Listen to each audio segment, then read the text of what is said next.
Walking a path along the roots of Pikes Peak, you take a fork in the road to the Anselm Society Digital Pub. Inside is a raucous conversation on the arts, faith, and who that mysterious man is outside, the one with the sap running down his face. At a corner table by the fire are two people. One of them is saying, well, that's all well and good, but are we sure the microphones are working this time? And that's me, Matthew Mellema. And welcome to Believe to See, a podcast of the Anselm Society Arts Guild. Here at Believe to See, we explore the relationship between faith, art, and storytelling. Our goal is to help you connect the great story, the great stories, in our own stories in order to understand what it means to live with a Christian imagination. All right, listeners, let me start this podcast with a trip down memory lane all the way back to 2019. This new YA book was coming out. It's called A Dress for the Wicked. I read the book and thought it was great. And get this, the author, Autumn Krause, was a friend of mine from back in my law school days. So obviously I asked her on the podcast. We recorded it. It went well and didn't record. So a couple weeks later, we tried again and it went really well. I remember telling Evangeline that this was a really good episode that we just recorded. But when I checked the file, it didn't record again. So beleaguered and crestfallen, I shuffled away onto the next podcast, mourning the episode that could have been. So you can only imagine how thrilled I was to learn that Autumn Krause has another book out. And this book looks super interesting. And here's the kicker. It looks interesting in a much different way from her first book. What led to the genre switch? Going from one type of storytelling universe to another? What are the challenges? What are all the other questions that I'm going to have? Well, Autumn Krause is here to tell us all. Autumn, thank you so much for joining us. Thank you for having me. One thing that's really funny is I had no idea that the last recording we did never got uploaded. This whole time I was thinking it was like out there for the people, and I'm like, news to me. I didn't know. Autumn, can I tell you that is completely my fault, because right after it recorded, I thought the file was fine, so I sent you a message like, hey, looks like we're good on this one. Then I realized it didn't record, and I just didn't have the heart to tell you and make you record a third one, so I just let it lie. So I would have done it for you. Yeah, I would have done it. I know. I didn't want to foist a third recording on the same topic on you, but I do appreciate the sentiment. But well, this is exciting. It's a plot twist. I had no idea. Yeah, there you go. We're keeping you on your toes already. So Autumn, I'll start with a little bit of an intro for you. I'll give you the intro that is on your Amazon author page. Autumn Krause is a writer in Orange County, California, where she can most often be found wearing a black lace dress and boots. So I feel like that's a very good start, but why don't you tell the listeners a little bit about you in general? Sure. So, as the bio says, I am a writer in Orange County, California. I'm also a homeschool mom. I have 2 kids and then another one on the way. And I also write for home magazines. So a lot of words, a lot of writing at night, a lot of writing until like 3 or 4 a.m. That's basically how I get it done. And yes, like oftentimes I am in a black lace dress. Though not when I'm writing at night. At night, I'm just like, I'm in my husband's clothes. Let's be real. Well, that is a very good window into your artwork here. So let me also say, I feel a personal connection here, because when me and you knew each other, so listeners, her husband Mark was my roommate and also a really good friend of mine from back in law school. We studied for finals together, which gave us a bond that I assume is similar to the one that Frodo and Sam had destroying the ring in Lord of the Rings. It's shared trauma and all that. You guys are trauma bonded. Exactly. So during that whole time, I knew you were working on like a advanced degree in writing. You had all these projects going. So it was really great to see all those projects come to fruition. So I want to talk about that first book, A Dress for the Wicked. But first, I want to juxtapose it against your current book. So let's start with your elevator pitch, So your current book, what's it called? What's it about? Okay, so it's called Before the Devil Knows You're Here.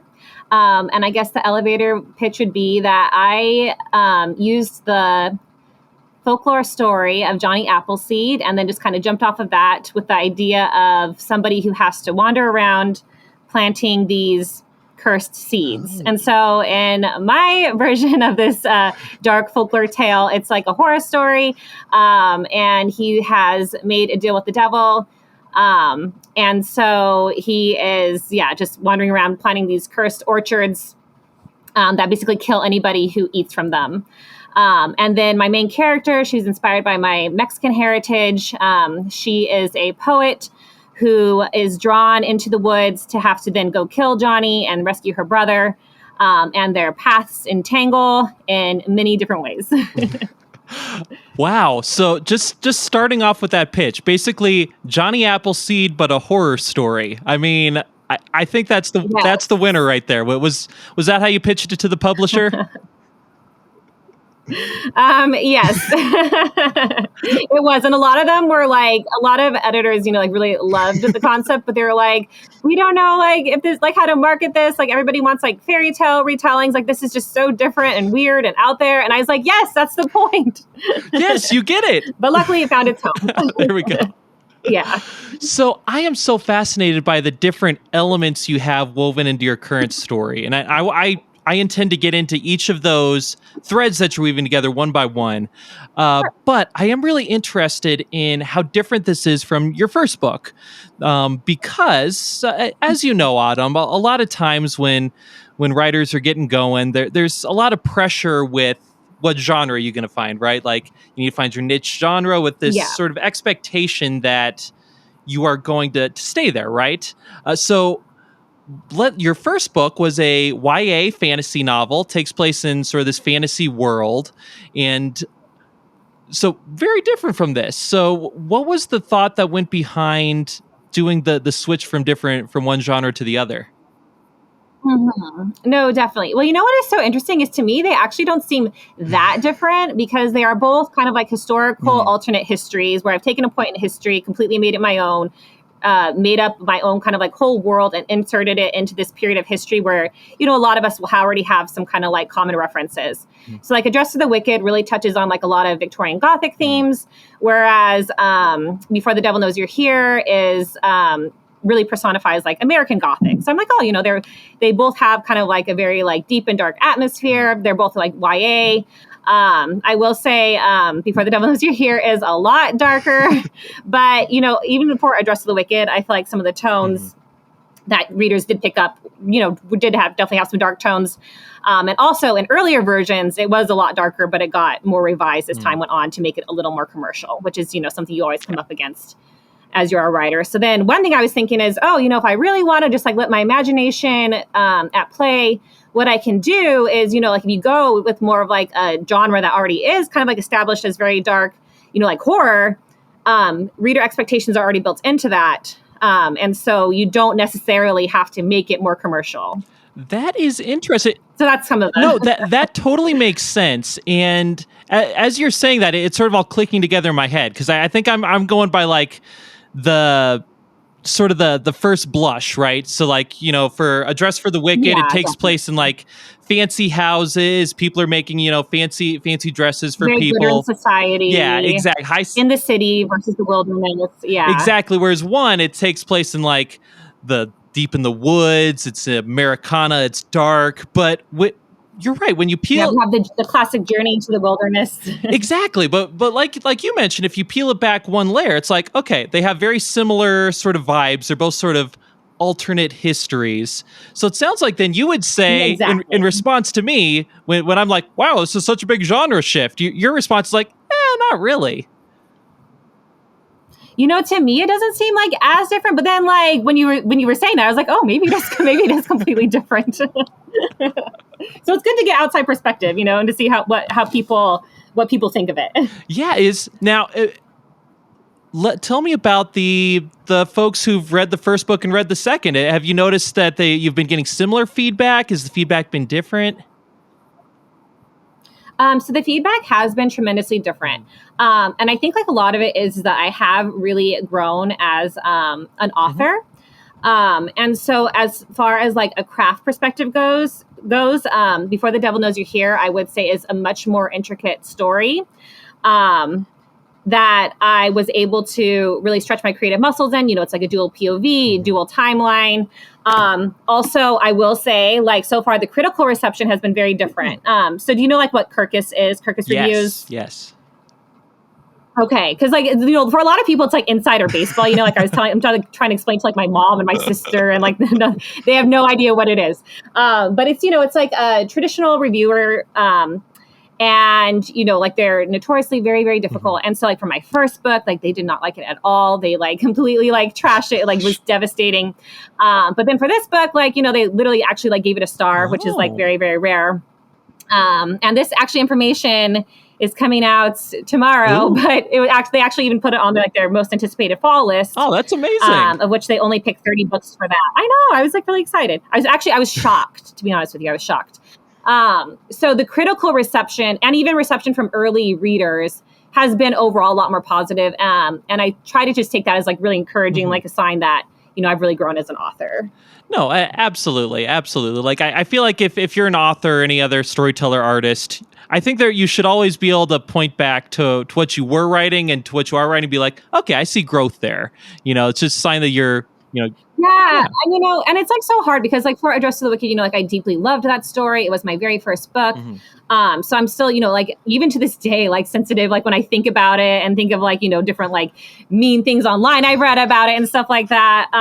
So it is hard to, kind of like weigh all that together and be like, on the one hand, I'm like, I'm really glad that it seems like I have, gotten better as an author. But then on the other hand, like still having that raw hurt, even though it was like years ago, Well, and I will stick up for Address for the Wicked too. Like I don't process things well. Like Autumn, if only that earlier podcast that me and you recorded with Evangeline was actually up on the web, you'd be able to hear all the nice things me and Evangeline said about it and how much we enjoyed the book. So let's. Aww. So we. And that book, it did find its readers. Like to this day, I get people who have messaged me and say like, that they loved it and that, they just really got the story. And that always means so much to me. Yeah, absolutely. And one of the many things I thought was interesting about Address for the Wicked was, your inspiration for it. One of the many inspirations, I believe, was the work you were doing in sort of the working in like high-end bridal shops in Beverly Hills, right? Yes, definitely. Like I kind of like was like living like a bit of like a YA story and that, like I was this girl from a blue collar family. I was like working at this super, like basically as high end as you can possibly get bridal salon in Beverly Hills, being thrown into this world that like, I don't have any personal familiarity with. And so, taking all that and then pouring that into Address to the Wicked was a lot of fun. Yeah, absolutely. And that's one of the elements that I thought was really interesting, right? Because you could tell your love for like, that YA fantasy genre and this very specific area of expertise you had, and you saw them woven together. But this new book is very, very different in terms of sources of inspiration. Am I right on that part? Yeah. Yeah. So yes, definitely. Yeah. So let's go through them one by one. So first of all, you talk about the inspiration of Johnny Appleseed. So where did this come from? Where you take Johnny Appleseed, this sort of tall tale, and think, what if that was just really, really scary? Yeah, I think like I was just like raised with the story of Johnny Appleseed. I was homeschooled, so I think that's like one of the, maybe it's just specific to our homeschool family, but that was like, like a story that I think like my mom found very like charming. So, we were really familiar with it growing up. And so, that was kind of like just like floating around in the ether of my imagination. And I have a very dark imagination. So I remember just like thinking like, oh, like that's like so interesting. Like the thought of somebody, they have to like travel far and wide and they plant seeds everywhere they go. And then I was like, but what if, what if the seeds were cursed? Like what if the apples are poisonous? What if you made a deal with the devil? And then it was just like game over from there. That is fantastic. And let me also say, I will be so shocked if you remember this, but I remember when me and you met. So again, me and your husband, my roommate, Mark. So we go down to this like welcome to law school event and Mark brings you. So me and you meet. And within like 5 minutes of me and you meeting, you look over me, you're like, Matt, you were homeschooled, weren't you? And I was homeschooled. Of course I remember and that. I know my own.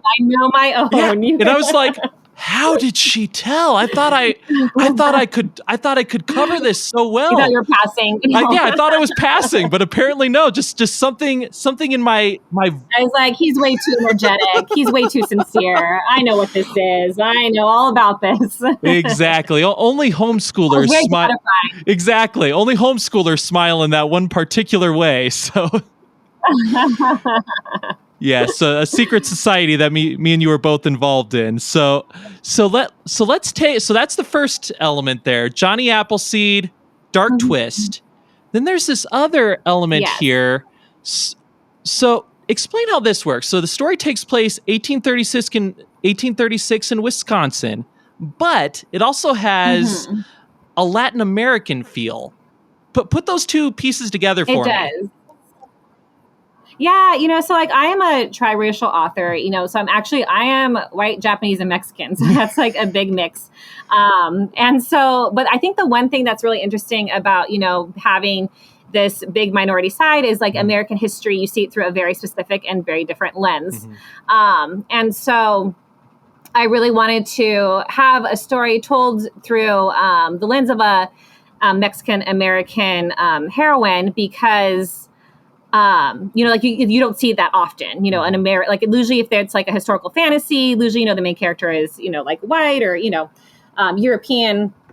And, yet all the stories in my family and, the side of my family that we're closest to, it's very different. It comes with like a whole different like heritage, and kind of experience of the American dream that is really, undercut with like a lot of struggle. As everyone's is, but it definitely has its own very like specific challenges and nuances.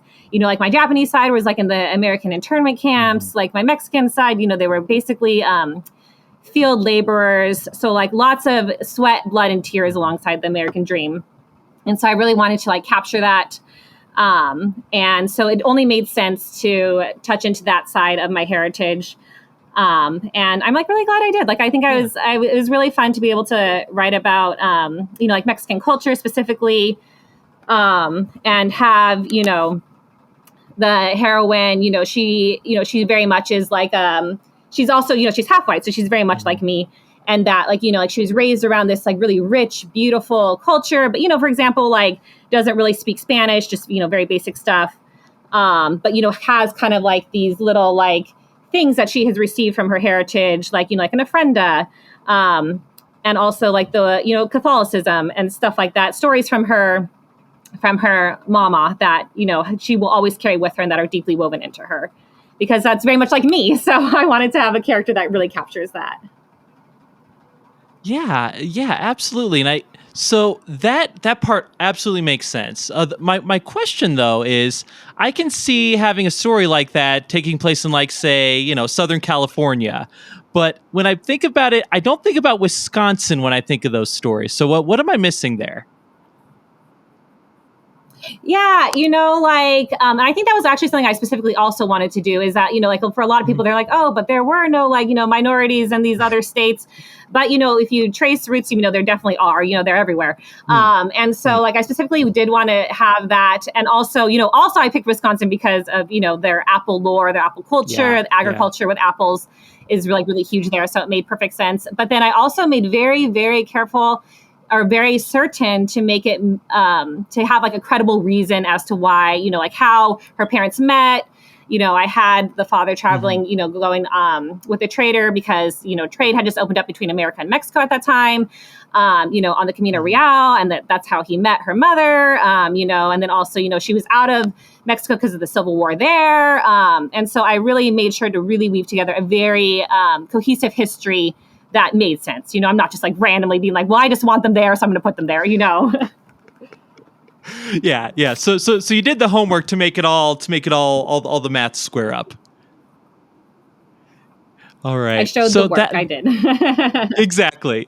And I also love the point you made about just like the apple orchards and like the deep forests in Wisconsin, and that blending, I think, is what does it here. It's all, like I said, all these different threads that come together into one story. So one of those threads that you already touched on when you're talking about like the stories from your Latin American relatives, but is the specific genre Latin American surrealism, both in I think a lot of us associate with like visual arts, but with other things as well. So tell us about the way that Latin American surrealism plays into this story.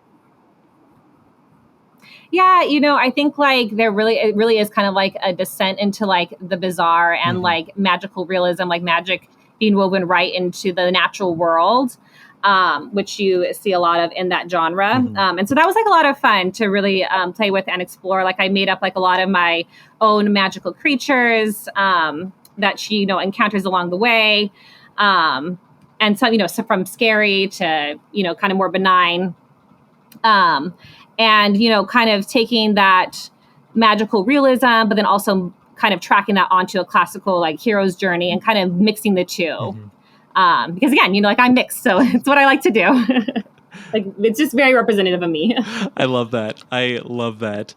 So let's talk a little about magical realism, because that is one of my favorite like subcategories of literature. So for listeners who may not have that at top of mind, can you tell us what magical realism is, and then how you used it in this story? Sure.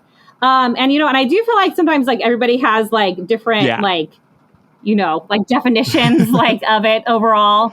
Like I've always seen it as like fantasy kind of weaving into, everyday life. I think that's what they often say it is, that like it's very base. Yeah. And for mine, like I wanted to kind of like layer it in a very like kind of like a fog coming in where like it's very thin at first. You almost, don't like you don't know to what degree it's going to get. And then by the end, the fog is like so thick, you can't see anything else. Like you're just like transported completely into a different world. So mine probably, I don't know, I might like end up just being like full on fantasy by the end.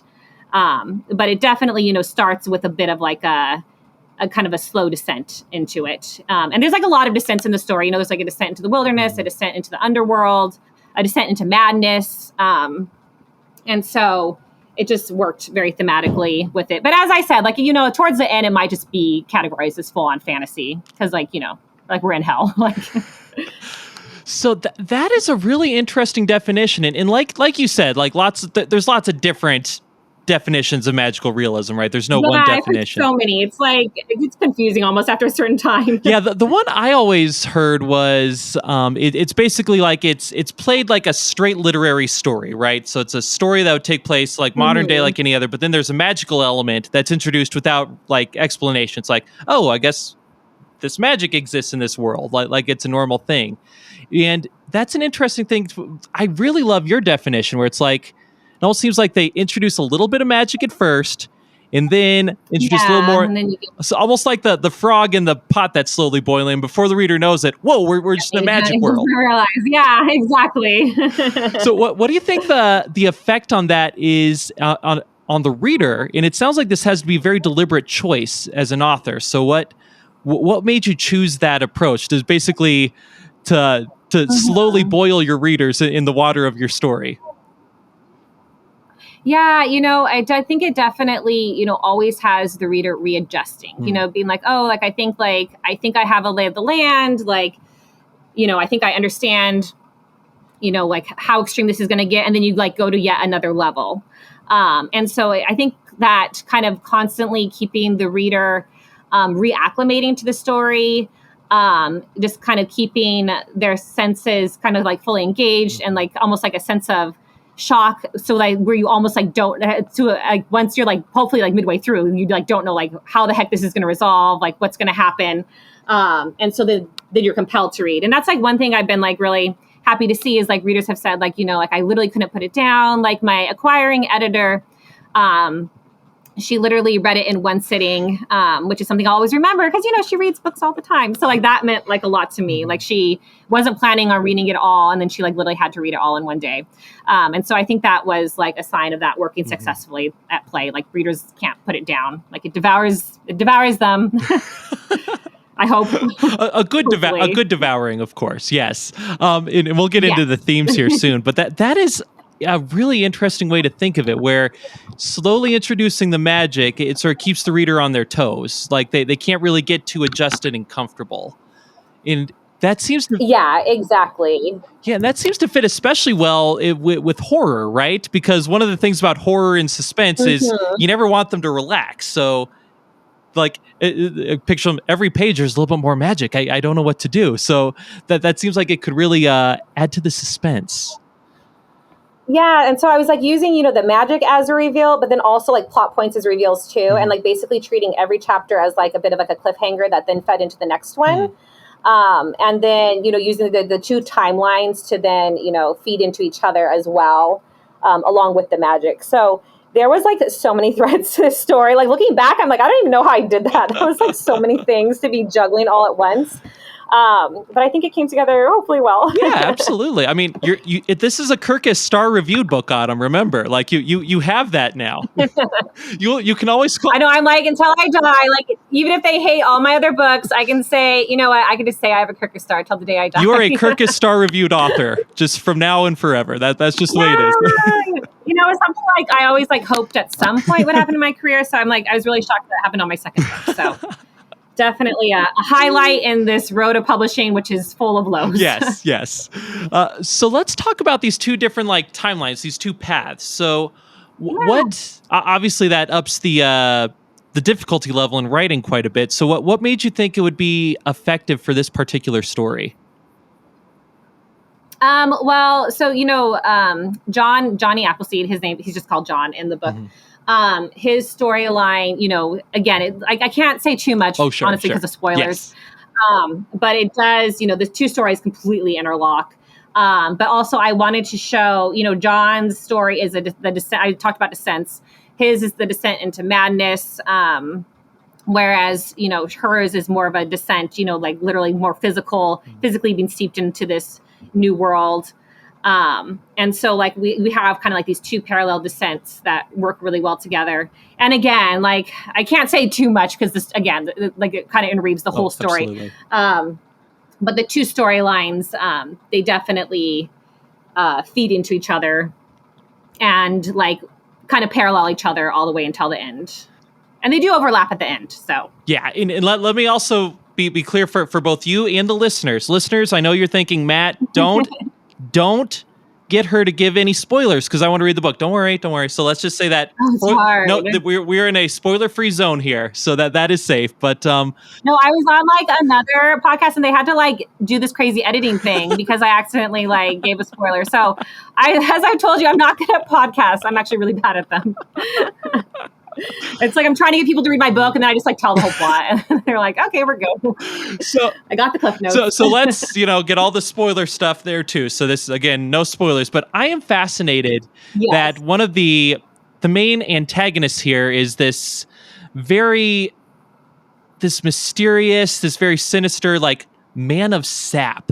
So where did I get that? I get like the initial sort of launching point with, Johnny Appleseed and all that. But how did it take on particularly like the man of sap? It's so creepy and evocative. And tell me about it.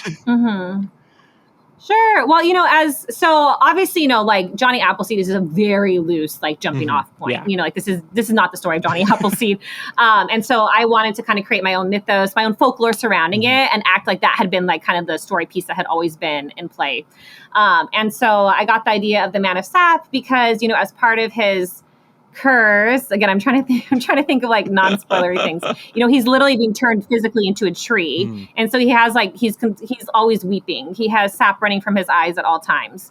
And that sap is kind of really emblematic of like this grief he bears, this burden he bears, at having, I'm trying to think, maybe I just should stop at having done certain things. And so that's where the title, The Man of Sap, came from, because it directly points to his grief that he bears. Because, he's a monster, but he's a very, like, stricken one. I'd say he's kind of almost like a tragic anti-hero. Okay. And so So I will stop giving you questions that's forcing you to like dance in the minefield. So I'll direct this next one over to safer ground here. And Yeah. as listeners will know, I absolutely love world building. It is my favorite part of writing, and I love how you created all sorts of beasts and creatures for this story. So we already talked about some of the inspirations. Your Latin American stories, sort of these tall tales. What other were there any other sources that you relied on to come up with these creatures, and what was your process for coming up with them? Sure. Okay, so when it comes to like making up like magical creatures, it's like very easy for me. Like I can make them up all day long. So it was just more about like finding the right ones that helped move the story along in the right way. And I wanted to kind of touch on kind of like classical, like mythological creatures. Like there's like a subterranean one, which, like you'll see like that like in Lord of the Rings type of thing. There's a like a ghost bride who like kind of like ties into like a lot of Mexican like American mythos, and then like also kind of like these creatures that could almost like come from Dracula. So like I had like all kinds of different like references, and I wanted to be very intentional about them and how they like interplayed with the story. There's like a fortune telling tree that's like a rattlesnake, and also using like that kind of like imagery of like like snakes and lore around that. So there is like a lot that went into it, and I almost had to like be very organized about it because I love making up my own creatures, my own things. So it was a lot of fun naming them, all that type of thing. Well, what was your process for naming them? Well, let's see here. The bride's just the bride. That's just like that was a basic one. For the subterranean one, it's called a hill gog. And I made that up because I was like, oh, it sounds kind of like, it just felt kind of like subterranean to me, and also like, he's like almost has like a bit of like a mischievous side. So it kind of captured that too. And then there's like tree weepers, and that's, like, a little more literal because like they just are like always weeping too. Lots of crying imagery in the story for sure. Love it. I love it. So I am sure that your answer to this question, I think I know the answer to this question. But I'll ask it. I'll give what I think my answer is. So my question for you is, okay, you're probably in this zone right now where it's like, okay, we're around publication date. I'm just focused on this one particular book. But my question is, after this is done, the maelstrom subsides, where do you see your next book going? Do you plan to stay somewhere in this same vein, or do you plan on branching out into other areas for like books 3, 4, and beyond? Oh, sure. Okay. Well, I actually already know, so I actually have a 2025 book that's going to be coming out. And so that one is like, I love court intrigue. Again, I probably can't say too much about it, but because it hasn't been announced yet, but I love court intrigue so much. And so like, it really plays into that. I also have another book I'm working on that has to do again with my family history, which has like, it has like Japanese gods, but it's like set in the Japanese internment camps. That's another story I'm working on. Though my main focus right now is drafting the 2025 book. And again, that's like more court intrigue, Hamlet inspiration. Hamlet meets like the Boleyn family's like dark ambitions. With magic, of course. I mean, that goes without saying, right? Magic. Magic from here on out. I'm guessing a very dark atmosphere, right? Yes. You have a brand now. This is great. Readers like me can predict what's going on. This is exactly what you want, right? Yeah, like my sister's always like, write something more whimsical, like write something like more lighthearted. And then I'm like, well, what if there was like a demon court, And she's like, okay, calm down, What if Johnny Appleseed was a sap monster who may have made a deal with the devil? Yeah, exactly. That sounds great to me. All right. Well, we are just about out of time for this episode. But before we go, I want to make sure listeners can find you, can find your book. So what is the publication date for this book? Where can we find it? Where can we find you? Sure. So the publication date is October 3rd. If you pre-order it, that is so hugely helpful for authors. It's probably the best way you could help them. So I would be very, very grateful. After that, it was picked up by Barnes & Noble, so you can get it at Barnes & Noble, or you can get it, indies, it always just depends, but you can always order it through your favorite, local bookstore to support your local bookstore. You can always order it on Amazon. If you have Amazon Prime, you can always get it there too. Awesome. Well, once again, the book title is Before the Devil Knows You're Here. The author is Autumn Krause. Autumn, thank you so much for joining me. We can finally be here on this podcast together after our long journey through technical glitches. No, thank you so much. And I hope you have me back in 2025. There we go. Let's consider it booked. I'll see you again in 2 years.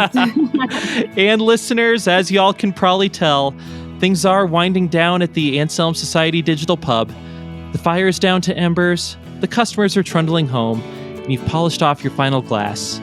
Once again, Believe to See is a podcast of the Anselm Society Arts Guild. If you have a few seconds to spare, please rate and review the show on iTunes, Spotify, or wherever you get your podcasts. Thank you so much for listening, and we will catch you next time.